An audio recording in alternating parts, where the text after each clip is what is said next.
All right, it's been a while since I've made a video, but I do want to get out here and show you guys what I've been working on. And things have changed a little bit. So on my YouTube channel, I don't know that I've posted anything about my new car outside of a TCU upgrade. And that's been maybe 2 years ago now. So my new car is this 2017, if I can find it there, 2017 Lincoln MKZ with the 3-liter twin turbo all-wheel drive. Absolutely love the car. I'm always working on it and just enjoying it. So a couple new things there, but that's not really what I want to talk about in this video. In this video, I challenged myself, and I don't have all of the footage of what I did, but I went down a path that I haven't gone down before. So I actually purchased another car, which is right here. So let's see if I can get that in focus just for a minute.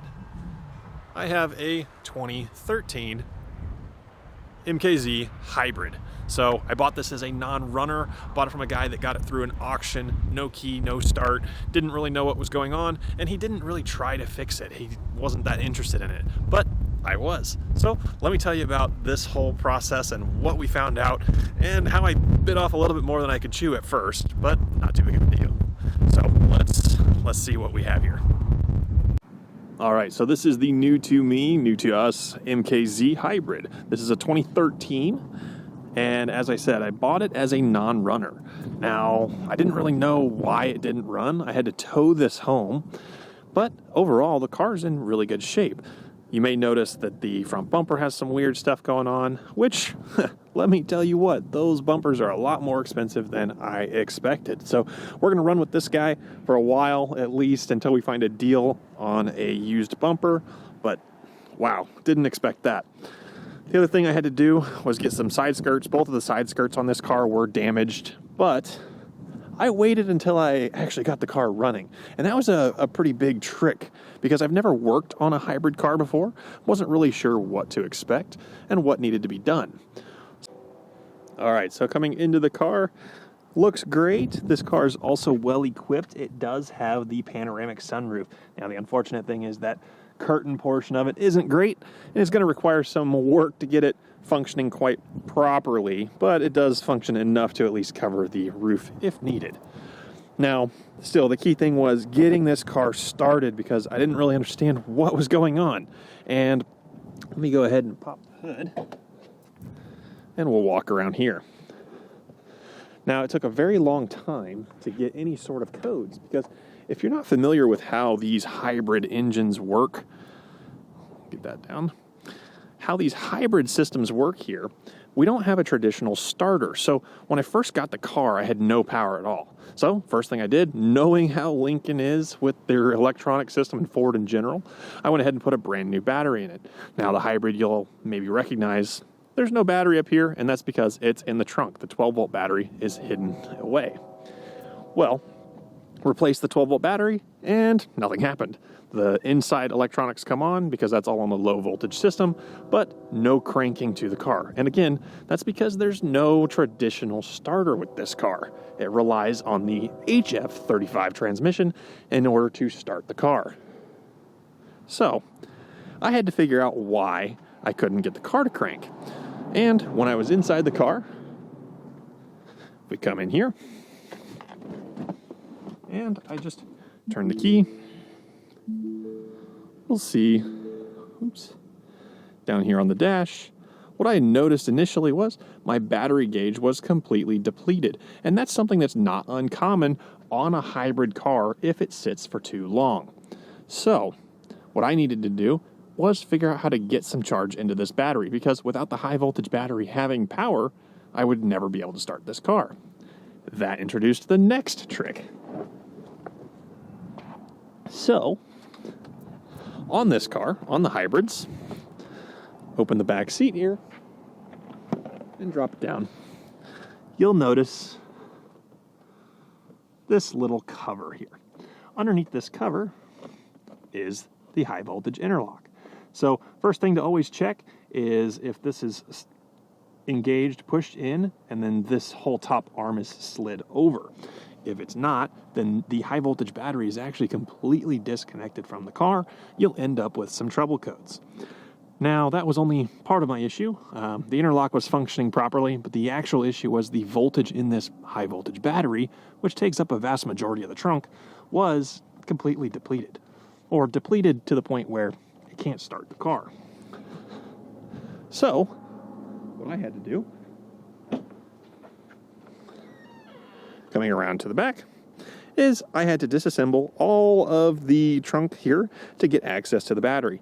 In the battery, I was able to open up the case, and I was able to kind of questionably jump start this battery. Now, the way that some of the other videos online show you to do that is with a LED driver here, and I purchased it, but I was impatient. I couldn't wait for this. But this is a 400 volt DC output for, again, LED boards or chips. I couldn't wait. I wanted something faster. I went on Amazon and I found this little guy. So I got a 2-pack of these. This is actually a DC to DC boost converter. So what I did is I took a 24 volt power supply input, and then I adjusted my output to be about, I think the highest voltage I could get was maybe 280 or 380 volts. I think it was 380 volts. This thing didn't sound very safe. Let me just be completely honest about that. And I don't know that this was the best route to go, but it did work. Extremely slow. It did take about 6 to 8 hours to get the voltage to come up high enough for the car to actually turn over. But it was proof that if I got power into this pack, then I could try and start the engine. In a lot of cases, that should have been enough. I shouldn't have had to worry about anything else. I should have been able to just come out here, go back in, start the car up. And if your car is sitting for too long, this is very common on the Ford Escapes, once you put that voltage back into the car, all you need to do is go and start it up. Well, I found the bigger issue with this car, and that was the engine was actually toast. So I'll show some video clips here of what I found. I pulled the valve cover off, and yeah, not so great. I'm going to try and start this. Engine is cranking.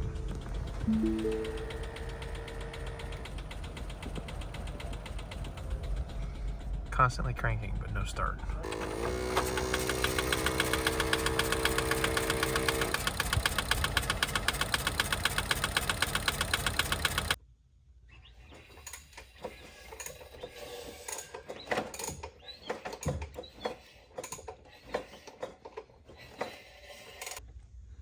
So upon closer inspection, if I was looking at this, of course the gear here was moving, but I noticed I've got some slop here.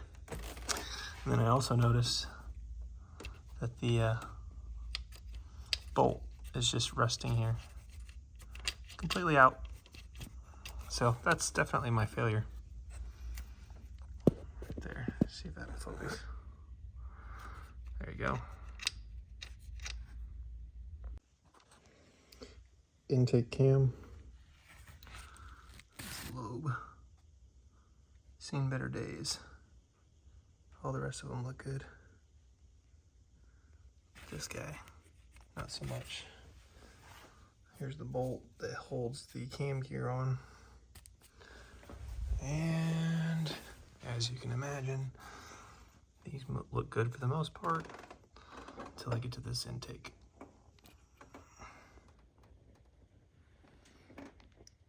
Little gnarly.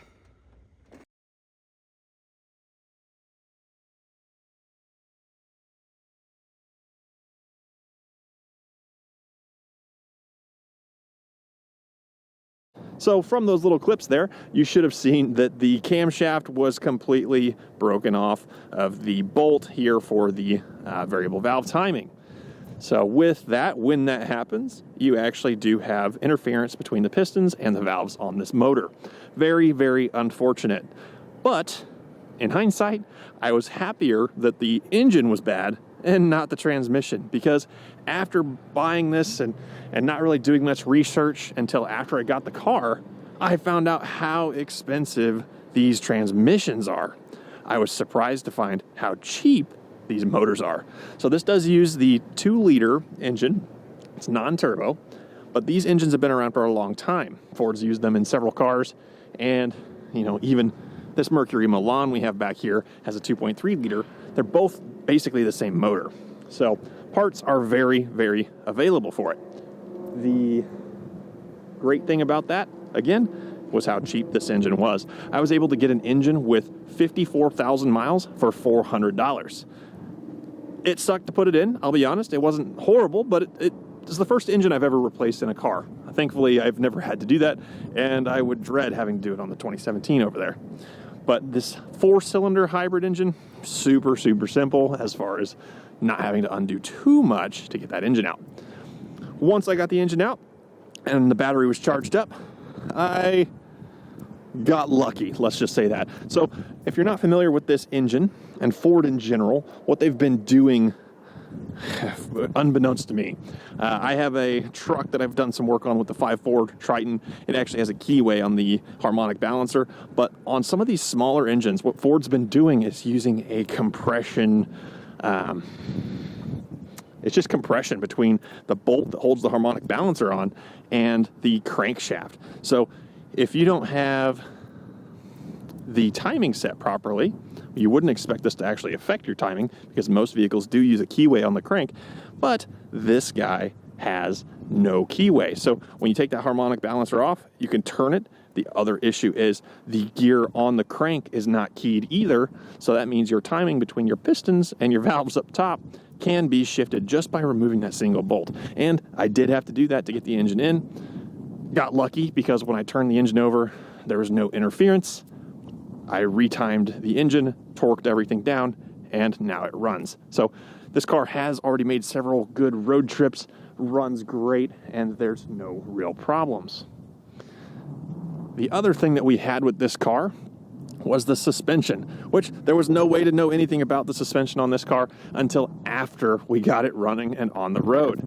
So at some point in this car's life, it does only have 117,000 miles on it, but at some point in its life, someone replaced all of the shocks. And you may see around on some of the groups, some of the forums, everyone says, don't use aftermarket shocks on this car in particular, because the aftermarket bypasses the adaptive suspension, the variable drive something, VDM module basically. And so I found out that this car rode very, very poorly because of that. It felt very similar to how my old Fusion rode with coilovers. It didn't give me that Lincoln ride. And we have 2 other MKZs. There's another one in the garage. But I knew that this car didn't ride properly. So thankfully, I was able to reach out to the same guy that I got the engine from, and we put 2017 suspension on this 2013. Now, the weird thing about that is you look at Rock Auto, you look at Ford, and they all say that the 2017 parts can't fit the 2013s. There's a different part number.